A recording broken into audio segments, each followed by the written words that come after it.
Hi, I'm Caroline Leavitt. I'm the co-founder of A Mighty Blaze, the book initiative that began just when the pandemic did. We were helping bookstores whose stores were shuttered, authors whose tours were canceled, and we grew into this great initiative, and now we interview bookstores and authors for your reading pleasure. And today we have the wonderful Sally Koslow. She's a friend of mine as well as one of my favorite authors, so I'm so delighted to have her here. She's the best-selling author of the novels Another Side of Paradise, the international bestseller, The Late Lamented Molly Marks, The Widow Waltz, With Friends Like These, and Little Pink Slips. She's also the author of the nonfiction, Slouching Towards Adulthood, How to Let Go So Your Kids Can Grow Up. That's a great title, and it's so important for parents of adult kids. Her books have been published in a dozen countries. She's a former editor-in-chief of iconic McCall's magazine. I wrote for McCall's, and I wonder Good. if I wrote for you, Sally. I don't remember. I remember. She has, I'll have to look that up. She has taught creative writing at the Writing Institute at Sarah Lawrence and the JCC of Manhattan. Her work has been in the New York Times, Oh, Real Simple, too many other magazines to list. She lives in Manhattan, but she hopes that the statute of limitations never ends on mentioning that she's from Fargo, North Dakota. No, it doesn't. Her new novel is The Real Mrs. Tobias, and it's about a matriarch, her daughter-in-law, and her daughter's daughter-in-law's daughter-in-law. Veronica is the matriarch, her daughter-in-law is Mel, and Mel's daughter-in-law is Birdie, and they're all trying to navigate the very complex issues they have with one another and their place in the family. So Sally, welcome. It's so lovely to see you and so Great lovely to to see talk to you. you. You're almost in the flesh. We're getting there. Almost. We're getting there. We're getting there. It's always so hard. Oh, and I want to say, please, everybody, get any and all of Sally's books at bookshop.org or walk down to your favorite indie bookstore and support them and support Sally. So, Sally, I always want to know what's haunting a writer or obsessing them into writing a particular novel. What was going on in your mind in writing The Real Mrs. Tobias? Well, I had never read a book that was told from the viewpoint of women who'd married into a family. And I've had a mother-in-law for longer than I had a mother, unfortunately. My mother died pretty young. And I actually have two daughters-in-law now myself. So it's a top of mind issue for me to think about this family relationship. And whenever I look, whenever I think of it, I always think in terms of storytelling. When I was a magazine editor, as you mentioned, to me, what would be interesting would be the personal story within the bigger story. Let's say we were doing a story about breast cancer, lung cancer. Well, it's the woman's story.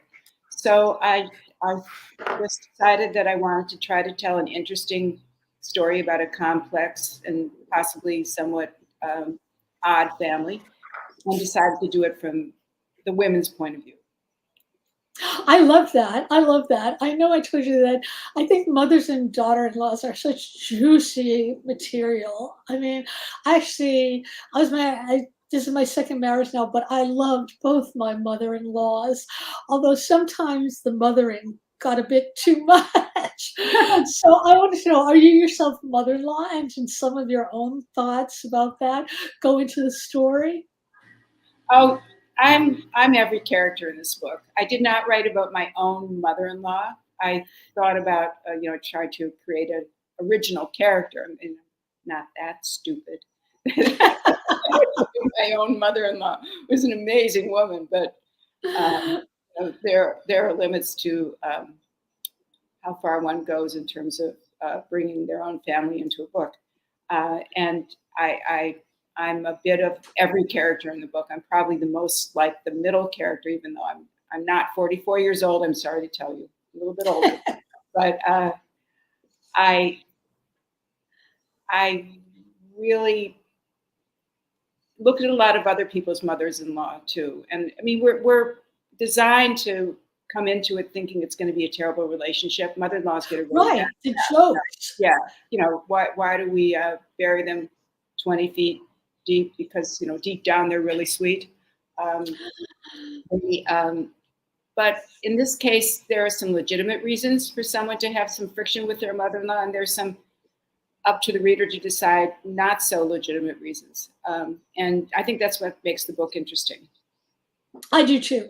I want to say that the CEO of A Mighty Blaze and my co-founder, Jenna Blum, is here. And she says, I loved this book. Sally Koslow brings her Midwestern as well as New York sensibility to the party. Thank you, Jenna. Okay, so all of your novels and all of your books seem so very different to me, something that I really, really admire. Do you feel that? I mean, and is that something you try to do? Well, I've tried to not do the same thing again and again and again because I want it to be interesting for me. I want to have new challenges as a writer. But I mean, there's a commonality in all my books. If you look at my body of work, it's always about the bonds of human relationship.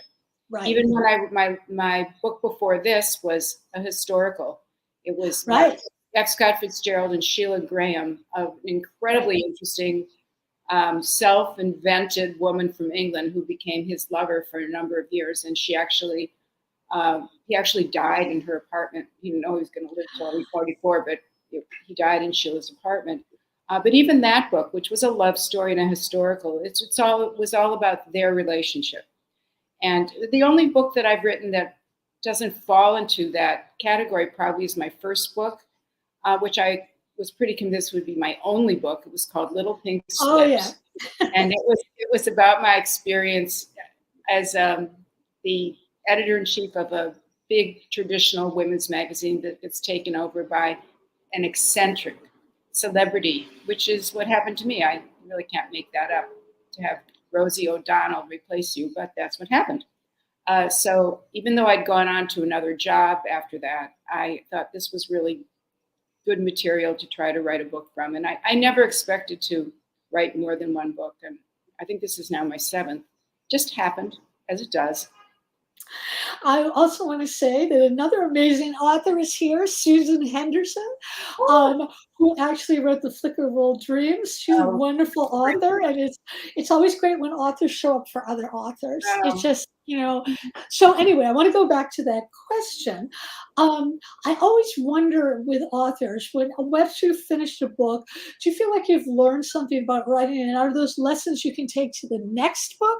Or are you like me, where you feel, no, every book is different and you don't learn anything from one to the other? No, I'm a very different writer than I was. It's probably close to 15 years now since I had my first book come out. I'm a very different writer. I keep raising the bar for myself. God forbid I should repeat a word in a dumb way. The word still shouldn't be in 2 sentences in a row.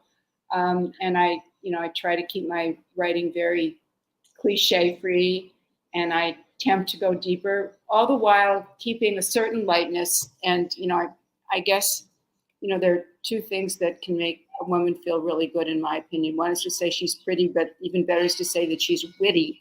So right. I love it if somebody finds, the lightness in the book, and I strive for that.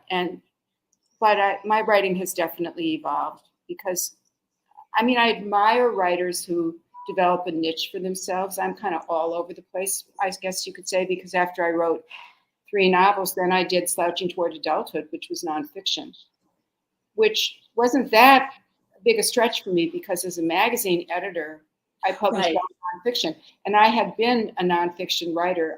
My beat was really sex and marriage, and before that, careers, which we don't even think of. But, I started at Mademoiselle in the 1970s. Mademoiselle, I wrote for them too. I remember them. It's a great magazine. I love Mademoiselle. If you look at my resume, it's full of dead magazines. But people probably don't even remember it. But it was an outstanding magazine. And I felt actually I learned a lot there as a writer because the woman who edited my copy was a woman named Mary Cantwell, who was an iconic magazine writer and editor. So in any event, I'd like to think that I'd like to think there's a commonality in my body of work, but I do, for better or worse, keep trying different areas to explore. So a lot of the main thrust of the real Mrs. Tobias is how women hold families together. In particular, these three women, they have so much in common, and yet they're sort of slamming up against one another. So I wanted to know, like, when you were writing this, did you figure out, how did you go about figuring out the characters? Do you have a method of creating your characters? Oh, I wish I did, but I don't. I usually just start with an idea and they become more and more real to the point where I feel like I can have a conversation with them and sometimes dream about them. I wanted in this case, I wanted the oldest character, Veronica, to be a very sophisticated, highly regarded shrink and psychoanalyst because the apartment building where I live, there are quite a few people who belong to a very snooty analytical society. But I've also, and in my own family, my mother was a social worker for a very brief amount of time. And I have two wonderful nieces who've become social workers. And I have a high regard for people who do therapy who are psychiatric social workers. So I wanted to create a dynamic between the two where the older one's a bit arrogant and snooty toward the Mel, Right. who's the character with which I would imagine the reader might bond the most with. And I wanted to have a bit of a conflict there because I think that that can go on in real life. So and I also wanted very much for this not to be a completely New York book. I'm from the Midwest, as you know, I'm always bragging about, and I think the word Midwest is so underappreciated in our books. There's so many books set in beautiful spots in New England and wonderful islands and New York City, of course, and California. We hardly ever get books, placed in places like Omaha or Des Moines or Fargo. And I wanted to honor my roots to a certain extent. I want to go ahead. I'm sorry. About I got excited. Okay, well, let's go to you. Okay, so I wanted to talk more about that because at one point, Birdie, who is shocked at being this New York City clan, goes back to her Midwestern hometown. So I wanted to know, is Birdie's life in her Midwestern town like your life growing up in Fargo? And did you also have a grandmother who could help you? No, I didn't have a Oh, I was raised very far away from family because we were in the middle of nowhere. But there were certain qualities in Bertie's life that were very familiar to me through many of my friendships. I did not grow up in a farm. Grew up in a farm. I grew up in basically a town that was a suburb, except there was no city nearby. When I lived in Fargo, it had 50,000 people. Now it's a much more diverse place, and it's got about close to 300,000. But when it was like there was once a movie with Michael J. Fox a long time ago with this Back to the Future. It was kind of like the Back to the Future high school experience. And I actually really loved living in Fargo, but I wanted to leave because I wanted a career in magazines, actually. And I knew that New York was the place to go. and do you go back and do they look at you as the prodigal daughter is returning or No, not at all. not at all? Okay. People from the Midwest are pretty, unimpressed. I used to always sort of say, well, I was raised before self-esteem was invented. But, that my parents just missed that memo that, people are not praised excessively lest they get a swelled head. And that's the feeling that I receive when I go back to Fargo. And I'm actually, thanks to Facebook, I suppose, in touch with a lot of friends from Fargo and have high regard for them. Quite a number of people in my high school became, doctors and professors, and it was a good place to be from. That's But it was wonderful. a good place to leave for me. And places change, over the Very years, much. places totally change. We were talking a little bit before we got on here about how you do not outline. And I try to map out my novels before I write them, even though I always remap and remap and remap. So let's talk about that. So let's talk about like why you don't outline, what you do instead, what your process is like. All Well, of I it. write kind of chronologically, and I keep throwing down obstacles for my characters to overcome, and that creates a certain tension. And uh, I always think that I'm always write character-driven books, and my characters start feeling very real to me, so that I can really even dream about them sometimes, and I'll know what they're going to do next. If I go walking, I used to go running. I've kind of slowed down so that I'm more of a walker than a runner now. But it's like pushing a button, and all of a sudden you can hear them, talk to each other like hand puppets, and it just works for me to do it that way, and somehow it all works out. But it's probably a slower process. It's my guess than people who have the gift of being able to outline the whole thing. Because I every don't, once in a while I do get stuck, and then that's yeah. What do you do when you get stuck? How do you get unstuck? What do you do? I read. I love to.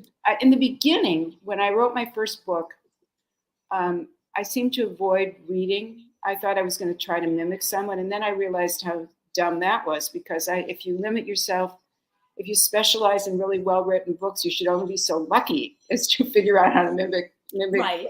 a talented writer. So reading. I'm in 2 book clubs, which I love. They're full of terrific, funny, interesting, smart women, and I find that reading really gets me out of a rut. Do you have photographs of your characters? I mean, do you know what they look like? My agent always told me plaster my walls with photos Yeah. of my characters. So I do that, and I often hear them talking to me or sometimes hissing at me.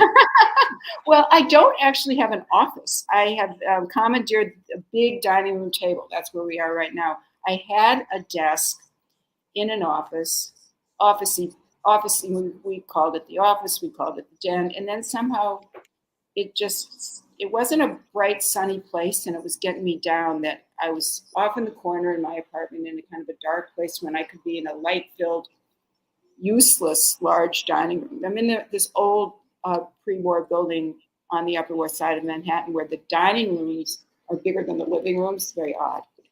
So I moved myself. So I don't have a place to plaster photographs, but I know, I've worked on a magazine, so I know what a mood board looks like. So it's all in my head what they look like.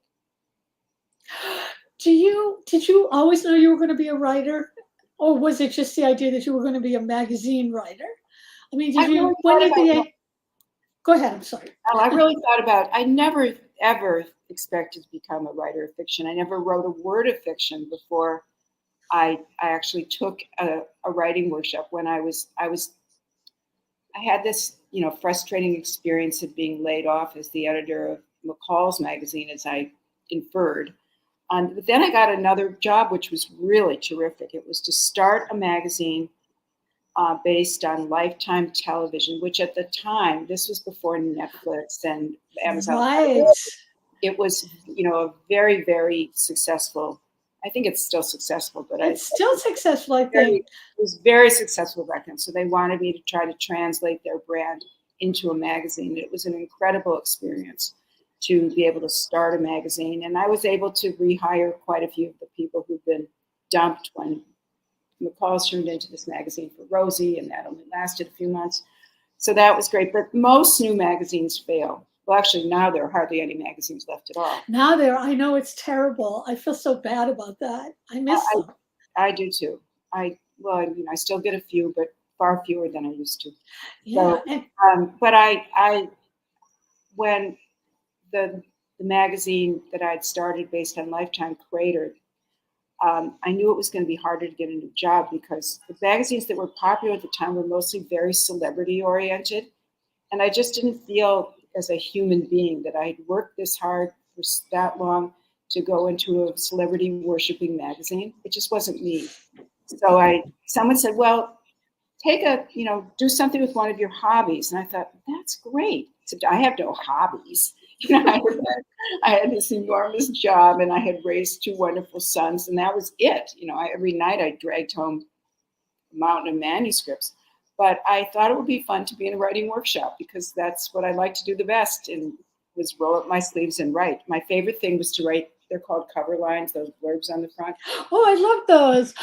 That's wonderful. That's my favorite thing. So, so I joined a writing workshop, and my first submission was to tell a tale of going to a Chanel sample sale. And it was a fictionalized version of this. And even though it was a nonfiction writing workshop, my wonderful teacher, Charles Salzberg, said, you can write fiction if you want. He was very elastic. That's So, like permission. That's like giving you permission. So that turned into my first book. And it sold to this iconic editor. Leona Nebler was her name. She had a great reputation. Years before, she had discovered Peyton Place in the slush pile. Oh my God! Peyton Place, but it was from I think that's like 1960 possibly. Yeah. In any event, she was not young, and we sold the book in December, and we made a date for January. And before the first of the year, she died. So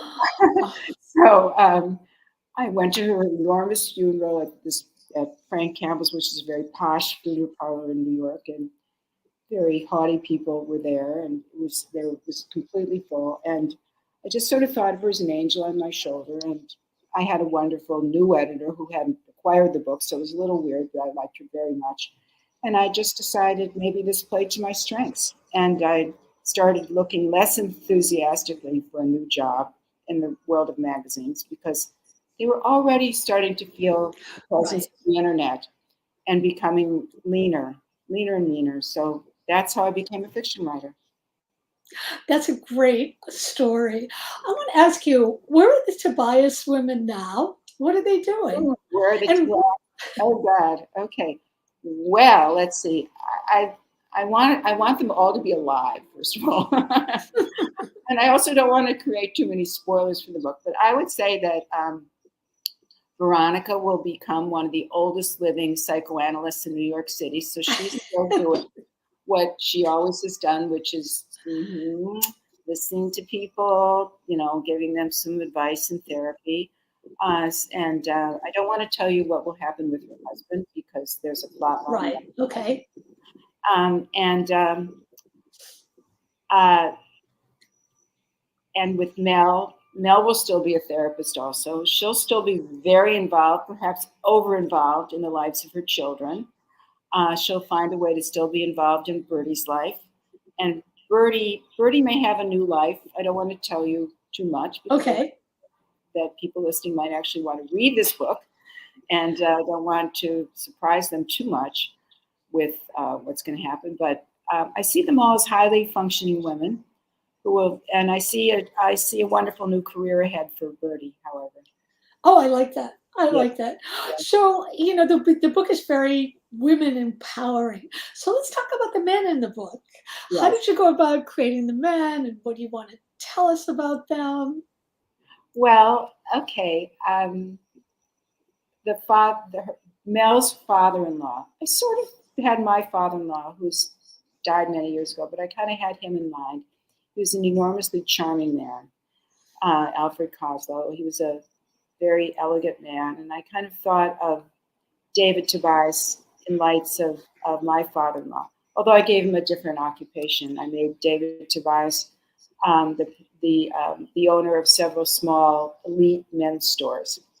And then Jake, I suppose there's a lot of Jake in my husband Rob, who's an enormously supportive spouse and a really good plotter.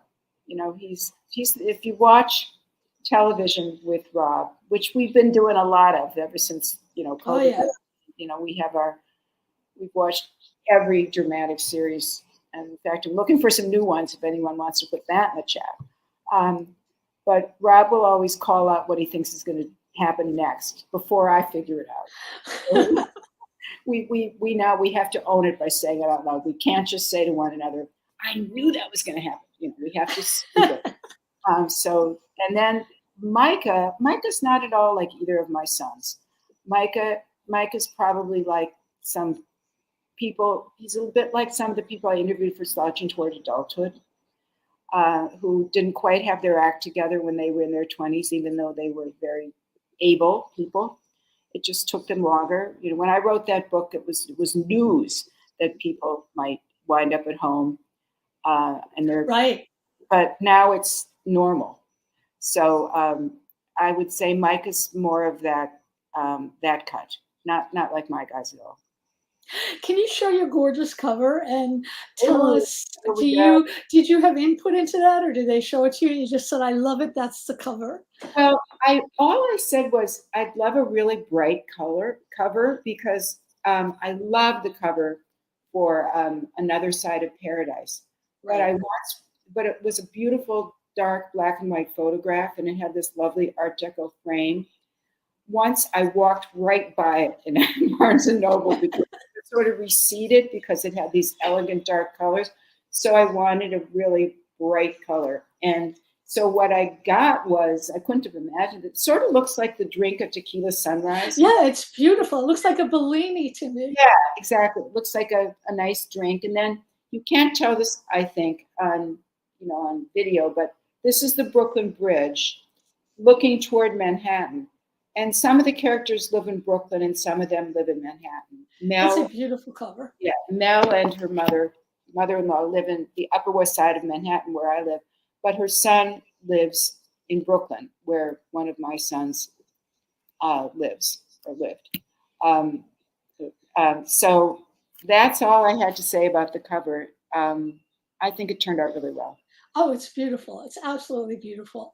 So what's the best and worst writing advice that you've ever received? Oh, wow. Well, I think the best writing advice is to join a writing workshop or start one. Actually, even now, I have a writing workshop made up of 3 writers who I met when I was in a formal writing workshop. Because even if well, I'm stumbling a little here, but what I want to say is that even if you don't really think that someone's writing is all cooked, they can be incredible readers. So I, found 3 really talented writers who also I felt got me. I mean, a big mistake you can make in a writing workshop, and this can be maybe the worst advice that anyone could get, is to listen to everybody. You have Yes, I'm so glad you're talking about that. Go ahead. You have to be discerning. You have to know that if you listen to everybody, you'll wind up with a horrible stew. And you have to have enough confidence in yourself and your goals to know who understands and sees your vision and helps support it.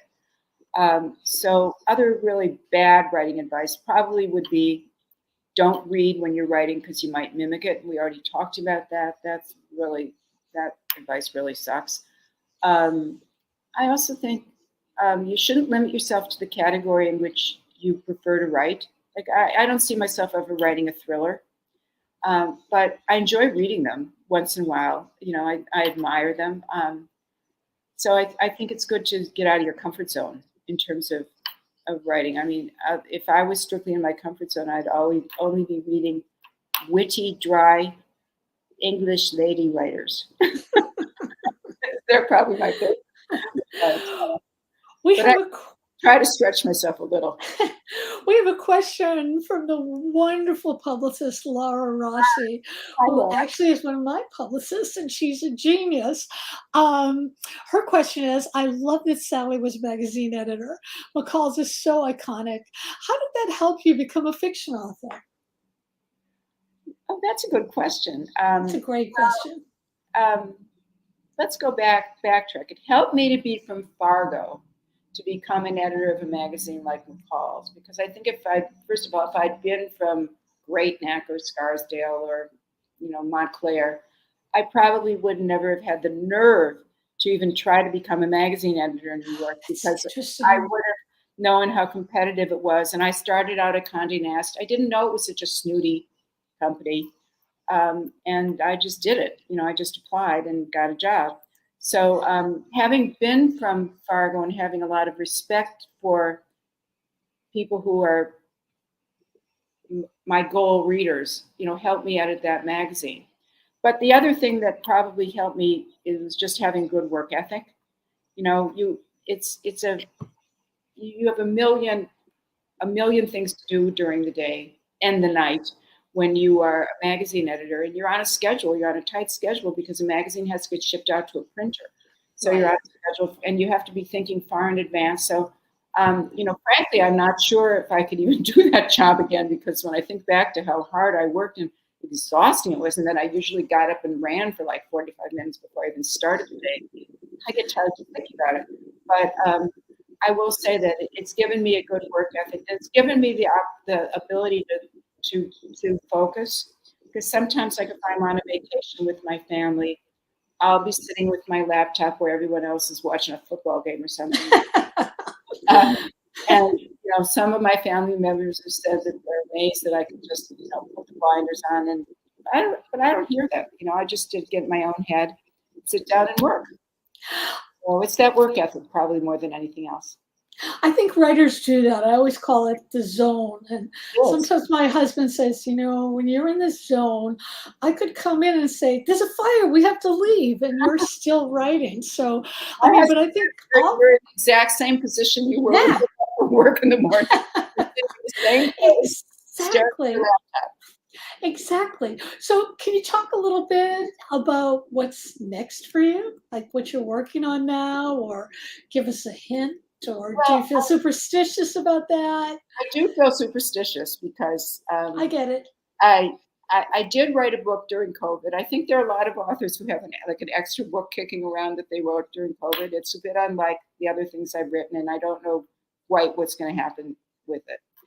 I started a love story, and I've gotten 75 pages into it. And I don't know what's going to happen with that, because I have a wonderful agent, actually, two agents of the company who are terrific, and they came up with an alternative suggestion of where I could go next. So I've been so I sent them, some ideas the other day. So I really don't know. I admire people who can write a book a year, but I'm not one of those. Oh, I can't do that. I can't do that. So what's obsessing you now, and why? Oh, well, I'm actually pretty obsessed with Queen Elizabeth. Oh, really? I felt very sad when she died. I had just started reading The Palace Papers by Tina Brown, which is I haven't read that one yet, but I love Tina Brown. It's great. I had finished both of my book club books, and they were wonderful. Vladimir was one interesting book, and Deacon Kong Kong by James McBride. So I thought I can read something a little bit lighter. Well, this turned out to be the most. So I had started reading it before the Queen died, and I just finished it late last night. It's just full of really fascinating details about the royal family, and boy, there's talk about a dysfunctional family. They're pretty impressive in that regard. So that's what I guess I'm obsessing about right now. That is politics, but let's not talk about politics. No, let's not. No politics right now. Though I will say, my main thing that's making me crazy is there is a sort of right-wing politician whose name is Caroline Leavitt, spelled with a K. And I've been getting all sorts of emails from people who think that I am her. Yeah, it's not cool. So anyway, what question didn't I ask you that I should have asked you, or that you really wanted to talk about? We talked about why nobody writes enough about the Midwest. What do you not like in a book, I guess? That's a great question. Yeah. I don't like a lot of brand names. When I wrote my first book, I wrote it about the magazine industry, and it did have a fair number of brand names. And one agent that I approached basically, shook her finger at me over the phone and said, this will seem very quaint in a few years. But more than that, it always seems like kind of a catalog to me. So I don't like a lot of, I don't like a lot of brand names. I'm not sure. I'll probably think of a great question as soon as I hang up. Well, that's so funny, because I would, obviously in a historical novel, you would want those brand names, like whatever lipstick probably was Tangy that Sheila Graham used, or maybe she's a Cody woman. I mean, I don't know. Elizabeth Arden, I think it's even an older brand. So if do we have any last chance for questions? Last chance for questions, and I want to tell everybody again, please go to your favorite indie or bookshop.org to order The Real Mrs. Tobias, and it's beautiful, beautiful cover, and you can buy any of Sally's. This is the first time I've had a paperback original. Oh, that's great. That is great. Yeah, because that is wonderful. Very affordable for book clubs. Yep, and also, you know what else? You can tuck it in your purse so much, in your knapsack, so much easier than a hardback book. It's just totally, totally wonderful. Oh, Laura Rossi has another last question. What are the differences publishing this book versus your last, beside the paperback original? Well, that's a great question. It is. I thought when I wrote a historical novel, it might be easier to plot because there were facts. I didn't see I couldn't stray from. But I realized that it was very hard in its own right because you had to, well, first of all, I had to get over the fact that I had to put dialogue in the mouth of Scott Fitzgerald. But I did. I finally got over that. But it was that it's just as hard to plot nonfiction as it is pure nonfiction. Well, a fictionalized biography. Right. As it is to create something completely from scratch. That the two are both extremely challenging. I wish one was easier, but it isn't. No, it isn't. I think it has the same sort of difficulties and problems. Well, I want to thank everybody who came here to hear the wonderful Sally Koslow. I want to thank our brilliant producer and soon-to-be host, we hope, Bosie Rand. And of course, I want to thank Sally Koslow. And thank you, everybody, for joining us on Lit Fic today. And we will see you next time. So thanks again. Thank you. Bye.